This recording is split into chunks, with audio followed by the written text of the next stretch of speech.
Baseado em uma aula que tive recentemente, é que reconto aqui uma pequena parte desta aula sob o título Eu e o Juiz do Meu Eu.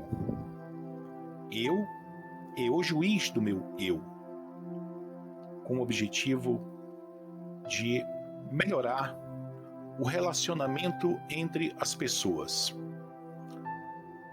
Vejamos como funciona uma parte disso. Começo com algumas indagações. Quantos juízes há dentro de nós? Quais são os critérios de julgamento que o juiz ou os juízes em nós lançam mão na hora de decidir, na hora de dar o veredito final? É certo que todos nós devemos parar e avaliar as nossas ações e por algumas delas sermos punidos. Mas quais são os tipos de sentenças que recebemos ou que nós mesmos nos damos? São sentenças temporárias? Ou são sentenças condenatórias por toda a vida? São sentenças justas? Ou são sentenças injustas?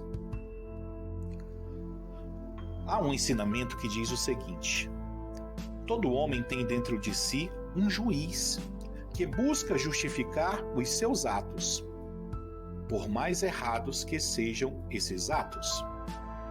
Mas hoje não quero falar desse juiz justificador de erros. Quero falar de um juiz acusador.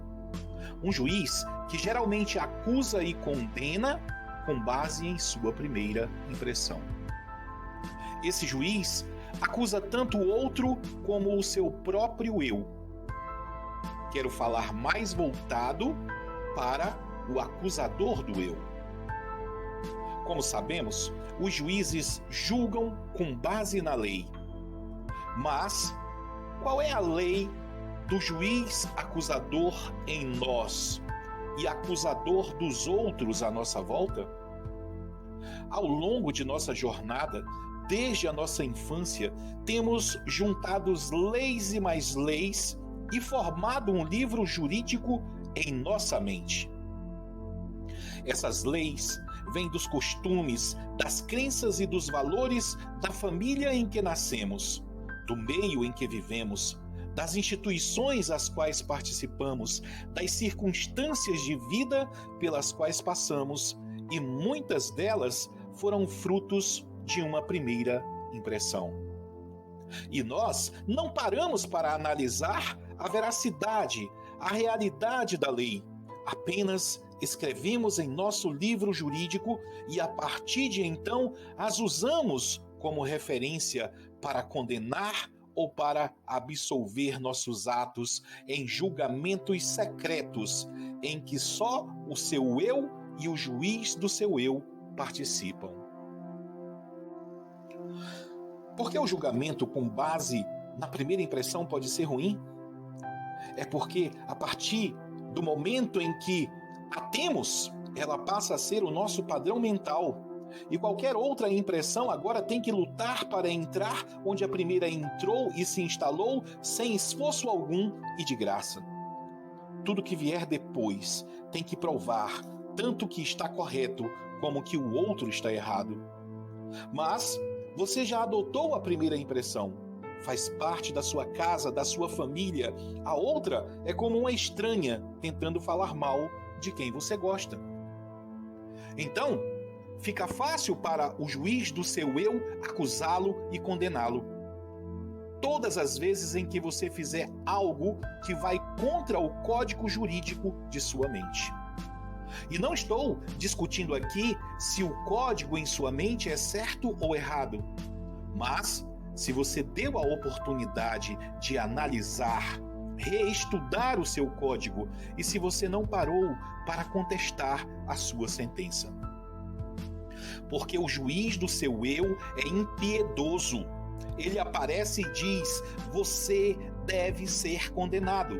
Envergonhe-se, puna-se imediatamente. É a partir daí que nasce em nós um novo eu, um eu vítima. E o eu vítima se entrega completamente à sentença do juiz. O problema é que não se entrega apenas uma única vez por um único erro, mas o eu vítima volta várias vezes para o mesmo tribunal, para o mesmo juiz e recebe a mesma sentença ou às vezes até uma sentença pior por um único erro. É esse eu vítima que grita, condenado em uma cela escura, as expressões: eu sou um pobre coitado, eu não sou digno, eu não mereço amor, eu sou incompetente, eu sou feio, eu não sou inteligente o suficiente e outras coisas mais. E o juiz do seu eu confirma: isto mesmo, você é assim mesmo. Acontece que fazendo assim, você está tirando a sua própria vida. Você está em pé, falando, andando, alimentando-se, mas sem o brilho da vida.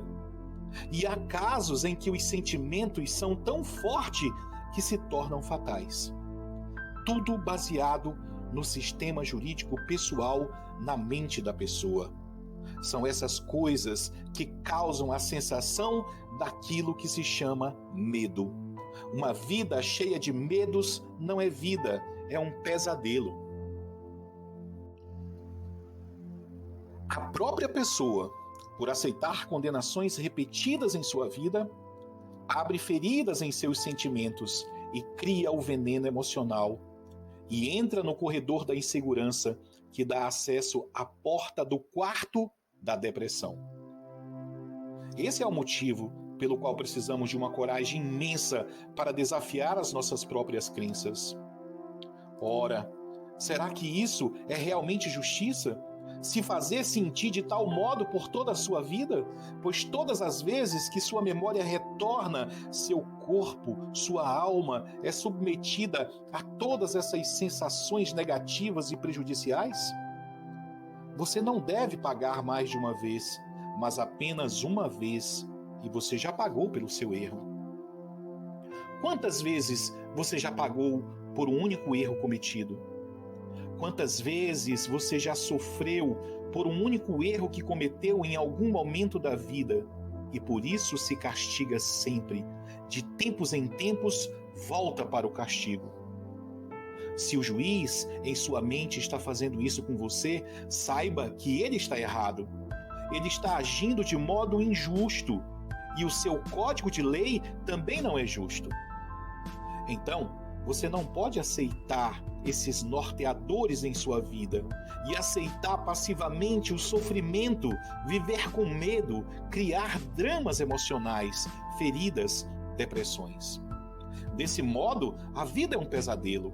A vida regida pelo medo e pela tristeza, pela eterna culpabilidade. Quando, na verdade, a vida é uma bênção do Criador, bendito seja. Algo em você transformou a maior das bênçãos em um pesadelo. Já pensou? Não aceite mais a repetição de sentenças condenatórias. Aceite que sua pena já foi paga. Saia dessa cela escura e fétida e respire o ar da liberdade. Sorria interna e externamente. Recomece e nunca mais retorne para condições deprimentes de pena de si mesmo e esvazie-se de sentimentos negativos. Escute agora o juiz que te diz: você está liberto, você já pagou sua pena. Não seja o seu próprio carrasco, pelo contrário, seja amoroso, bondoso, cuidadoso com você mesmo. E, por fim, com os outros ao seu redor. Fazendo assim, você não estará apenas melhorando a sua vida em particular, você está tornando o mundo um lugar melhor para todos. Até a próxima.